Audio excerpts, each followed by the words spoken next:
예, 재미없지만 예, 알아두어야 할 음향 지식. 예. 오늘 이야기할 거는 이제 등첨감 곡선입니다. 음향을 하는 사람이랑 안 하는 사람이랑 사실은 요거에서 사실은 격파이 나요.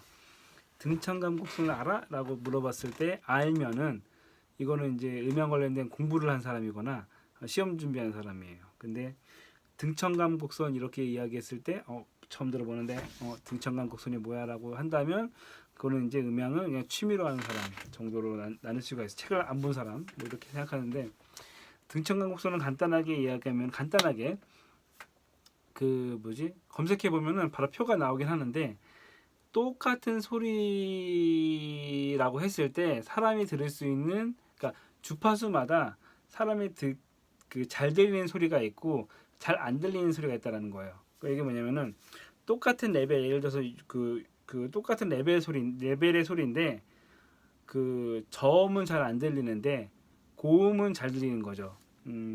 왜 그러냐? 아까도 이야기했지만 이건 전에도 이야기했지만 소리는 1초에 340m 날아간다고 했잖아요. 1파장은 340m, 340m짜리예요.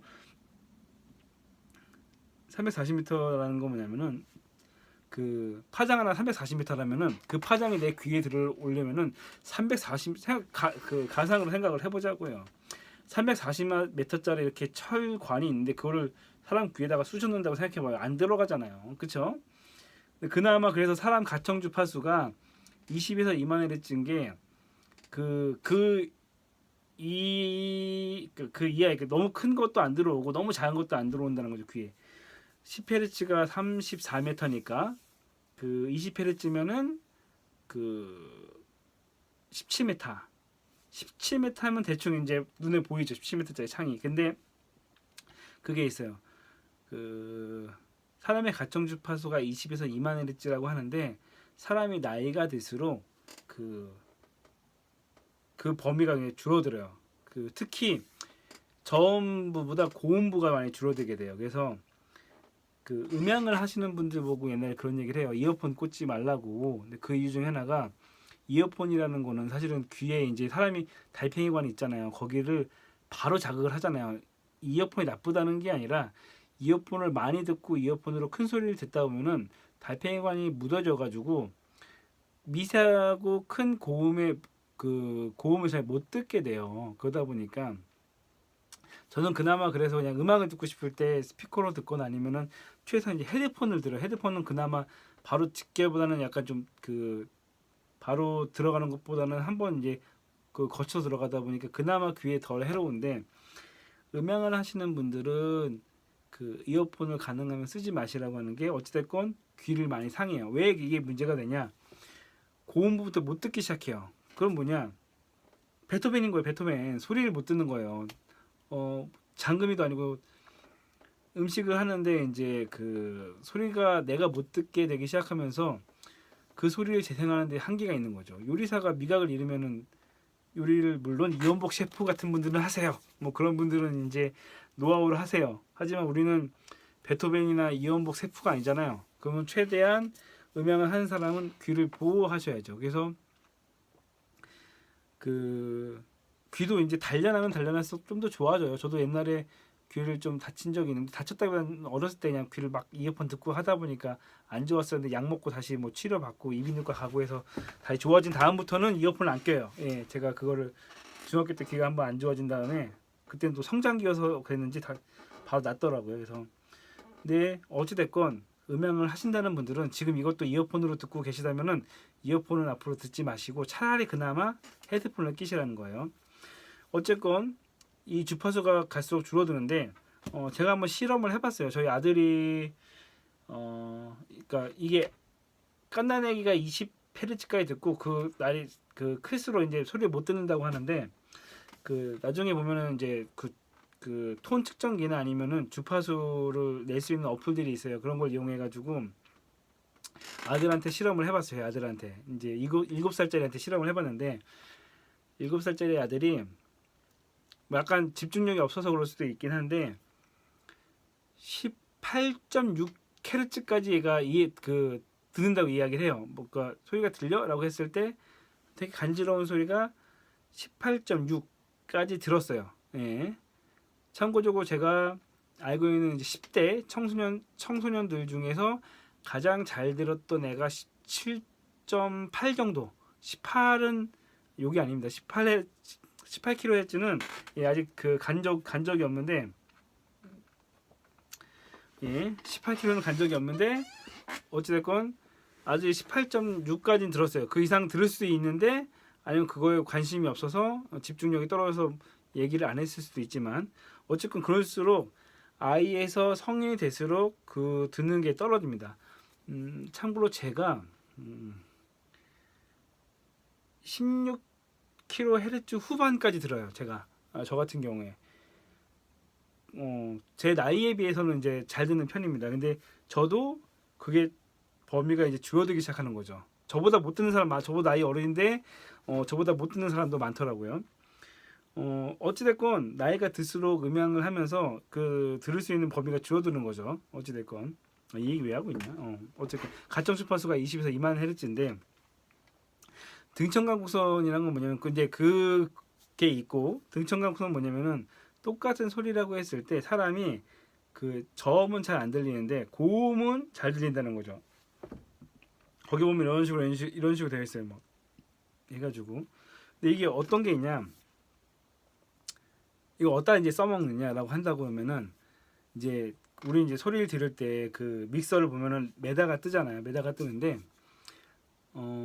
제가 초반에 실수했던 것 중에 하나가, 베이스가 분명히 레벨은 많이 뜨는데 소리가 안 들리는 거예요. 그래서 이상하다. 레벨은 많이 뜨는데 소리가 안 들리는 게 뭐지? 기계가 문제인가? 물론 이거는 제가 20대 초반에 음향할 때 이야기입니다. 근데 이제 그게 이해가 안 됐는데 시간이 지난 다음에 보니까 이해가 되는 거죠. 레벨을 전부 믿어야 될 게 아닌 게 뭐냐면은, 특히 베이스 같은 경우는 거의 저음에 있다 보니까 레벨은 많이 뜨긴 하더라도 사람이 귀로 들을 수가 없다라는 거죠. 예. 하지만 레벨은 잘 뜹니다. 그거예요. 그냥 그랬을 때 이제 그 가끔 가다가 뭐 그러면 안 되겠지만, 예, 그런 사람도 있어요. 그 레벨 메탈 보고 소리를 잡는 사람들이 있어요. 가끔 가다가 왜 그렇게 소리를 잡냐라고 하면은 메타가 다 똑같이 나오면 소리가 잘 들리지 않을까? 라는 생각을 가진 사람들이 있어요. 근데 그게 아니죠.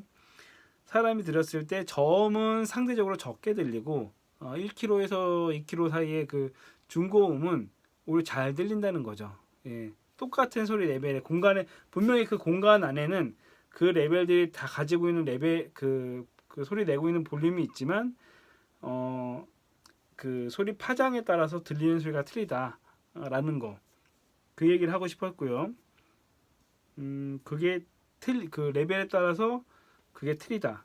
그리고 또 하나는 이 이야기를 하고 싶었던 건 뭐냐면은, 약간 다른 이야기이기도 하는데, 가끔 가다가 이제 제품의 스펙 같은 것도 있어요. 뭐 스피커의 스펙이 이게 몇 헤르츠까지 재생이 되고 뭐 여러 가지가 있는데, 우리가 엔지니어로서 좋은 귀를 가져야 되는 이유 중에 하나가, 옛날에 어떤 분이 그런 얘기를 한 게 전 공감이 되는 게, 스펙을 믿지 마라. 장비 스펙이 뭐 이게 뭐 300W건 200W건 이걸 믿지 마라.